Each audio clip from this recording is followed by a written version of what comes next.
My dear student, मैंने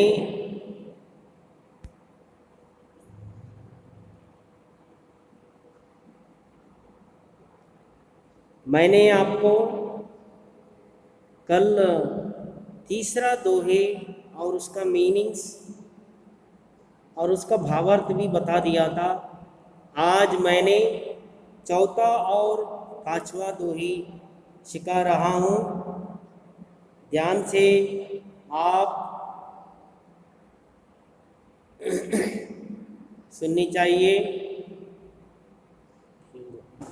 yes, Chitrakoot में rummy रहे रहीमन अवध नरेश, जा पर विपदा पड़त है सो आवत यह देश। धीरज धीरग दोहा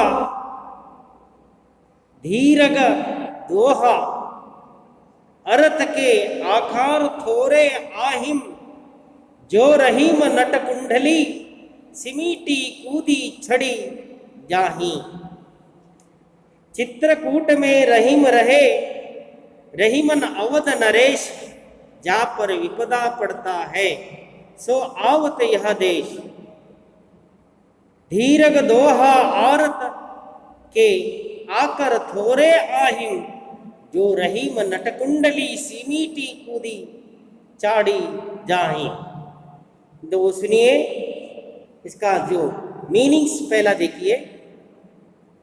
रहीम रहे, रहीम नहीं, रमी रहे, रम गए, लीन हो गए, अथवा रम गए अथवा लीन हो गए। अवध नरेशा, अयोध्या के राजा राम। अवध नरेश, अयोध्या के राजा राम। जा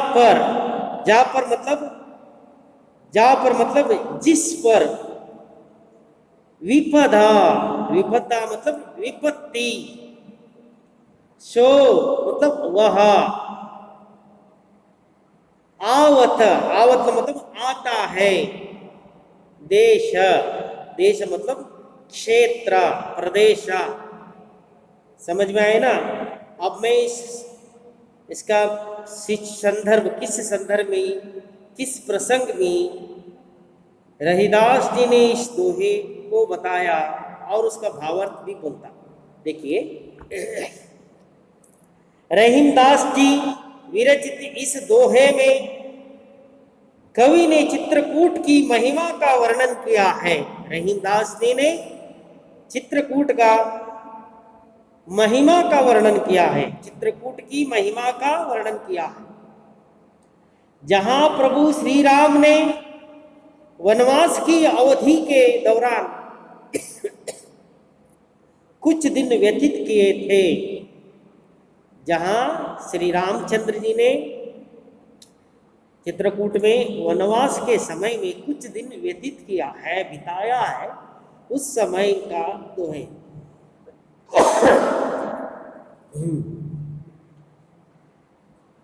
इसका भावार्थ सुनिए। रहीमदास जी ने कहते हैं कि अवध के राजा श्री राम वनवास के लिए चित्रकूट में आकर रुके। अवध के राजा श्री रामचंद्र जी ने वनवास के लिए कहाँ आकर रुका है? एक मिनट।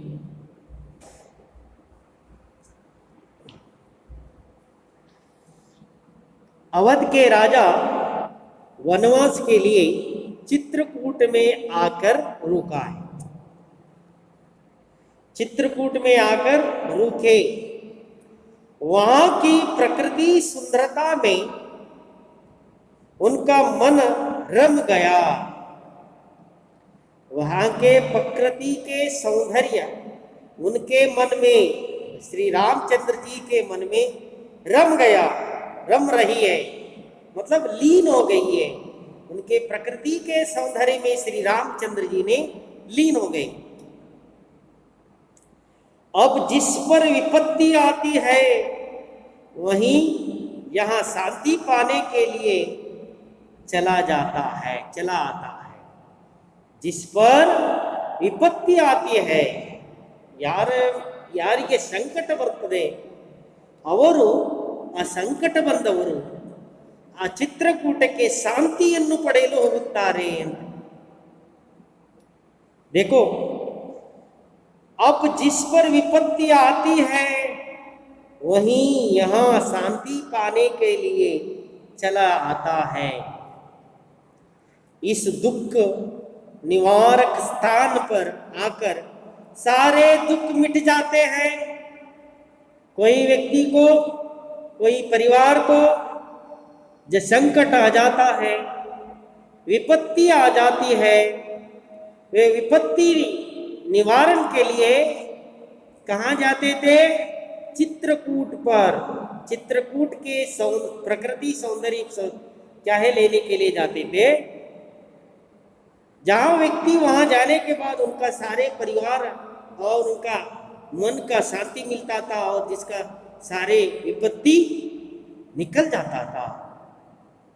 ऐसे स्थान चित्रकूट है, के कवि ने कह रहा है। देखो, चित्रकूट में रमी रही है रही मनावत नरेशा, जहाँ पर विपदा पड़ता है सो आवत वह देश, सो आवत वह यह देश बोल के बोल रहे। देखो, इस दुख की निवारक स्थान पर आकर सारे दुख मिट जाते हैं।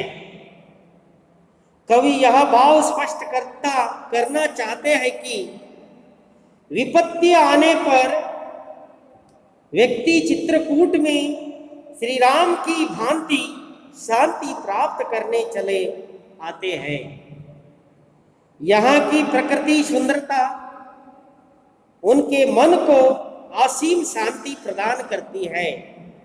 यहाँ की प्रकृति की सुंदरता उनके मन को, मतलब श्री रामचंद्र जी को असीम बहुत शांति प्रदान करती है।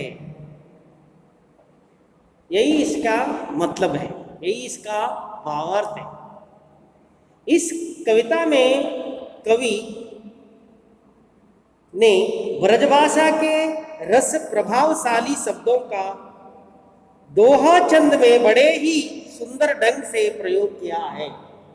इस कविता में रहीमदास जी ने क्या है, ब्रजभाषा के प्रभावशाली शब्दों का दोहा चंद में बड़ी सुंदरता से, बड़ी सुंदर ढंग से प्रयोग किया है।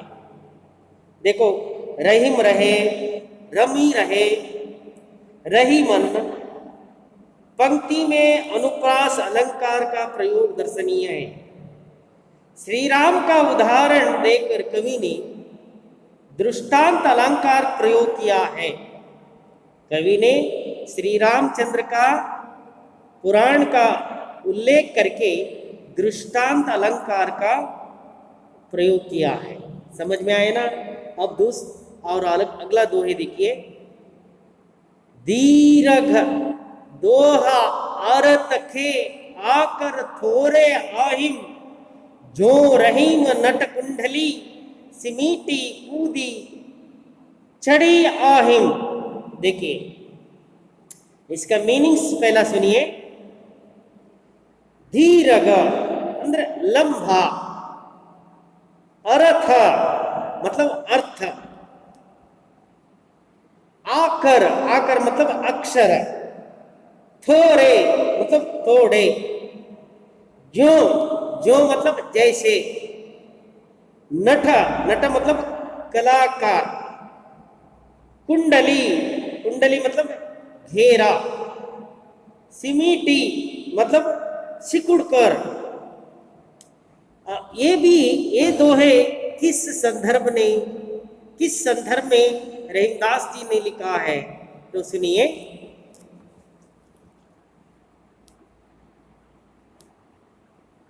दोहे शीर्षक से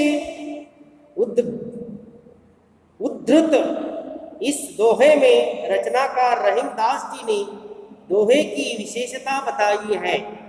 देखो, रहीमदास जी दोहे की विशेषता बताते हुए कहते हैं कि दोहा छंद में अक्षर तो बहुत कम होते हैं। दोहा छंद में अक्षर तो बहुत कम होते हैं, परंतु उन शब्दों के अर्थ बड़े गहरे और दीर्घ होते हैं।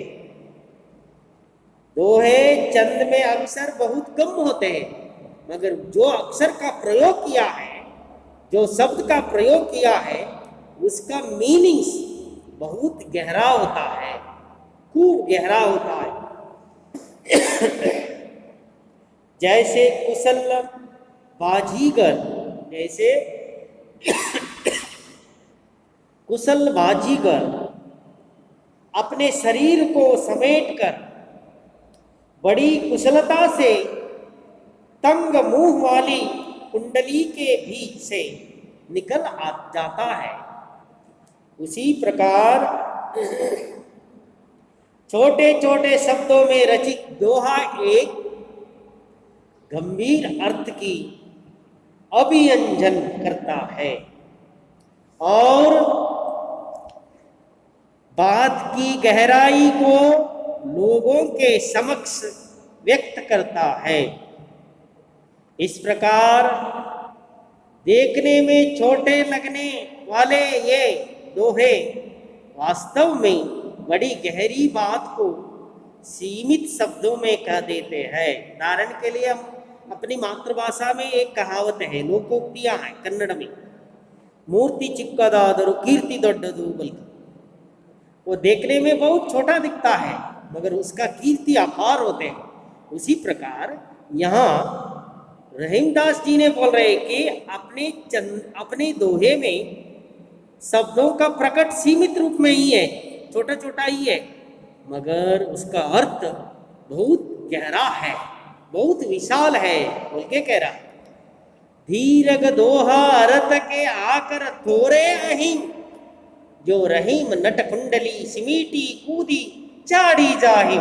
देखो, धीरग दोहा अरत के आकर थोरे अहिम, जो रहीम नट कुंडली सिमिटी कूदी छड़ी जाहिम।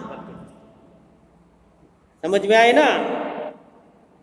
देखो, इस प्रकार देखने में छोटे लगने वाले दोहे वास्तव में बड़ी गहरी बात को सीमित शब्दों में कह देते हैं, बोल के रहीमदास जी ने इन दोहे में कहा। समझ में आए ना?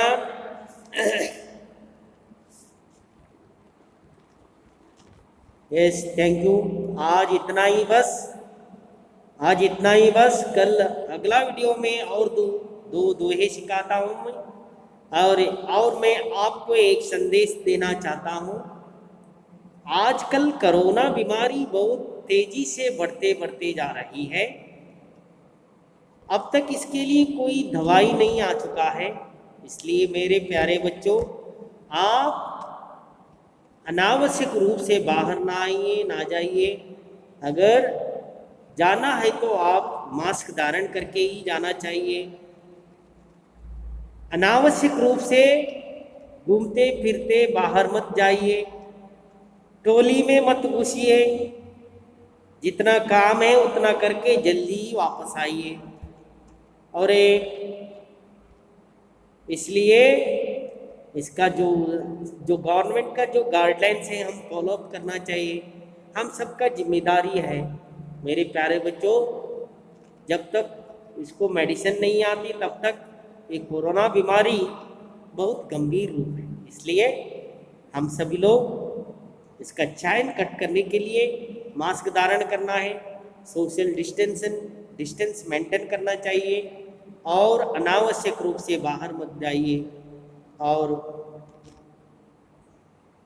जो सैनिटाइजर वगैरह या साबुन, इसका उपयोग इस्तेमाल करके इससे आप आराम रहिए, स्वस्थ रहिए। थैंक यू, धन्यवाद, नमस्कार।